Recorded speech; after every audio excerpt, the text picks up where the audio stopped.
Vamos lá, mais um. Mais um. Agora os caras botaram umas luzes aqui. Tá clareando mais bem o cabo do prefeito. Você tem alguma coisa a declarar? Tem a... só carne, guaraná e água fresca, é? Isso aí. É pra arrebentar mesmo. Márcio Júnior ali sentado. O outro cabo do prefeito aqui, João, vai se candidatar.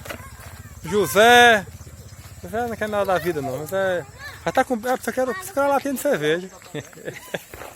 Meu moleque, ó, o cafurinho correu ali dentro. Ó, o outro cabo do prefeito. É não, aqui. Ô Chico, esses cabos aqui é de quê? Esse cabo aí, rapaz, eu não sei de quem é não, mas.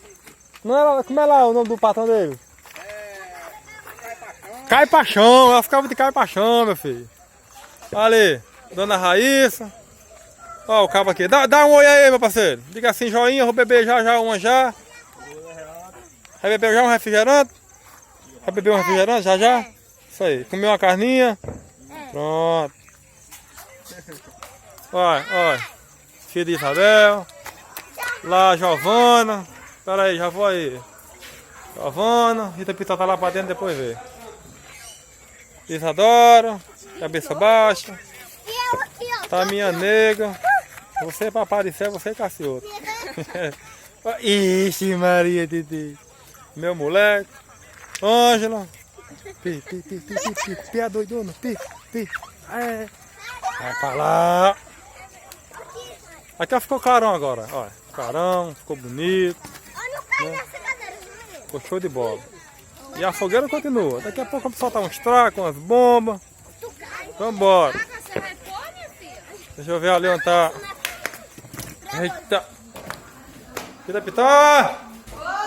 Aparece logo aqui, meu filho. Olha, Pitó aí, ó. Eita, menino! Eu já mostrei as comidas, mostrei milho, mostrei tudo.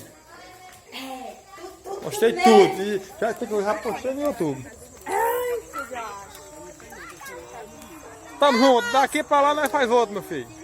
Vamos lá. Vai, Carlos Daniel. Solta o negócio. Ah, vai. É agora. Não vai botar pra frente seus olhos não. Vai. Ei. Segurou.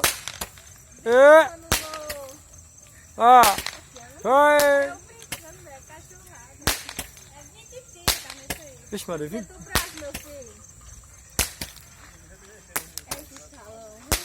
Maria, cada vez vai mais alta.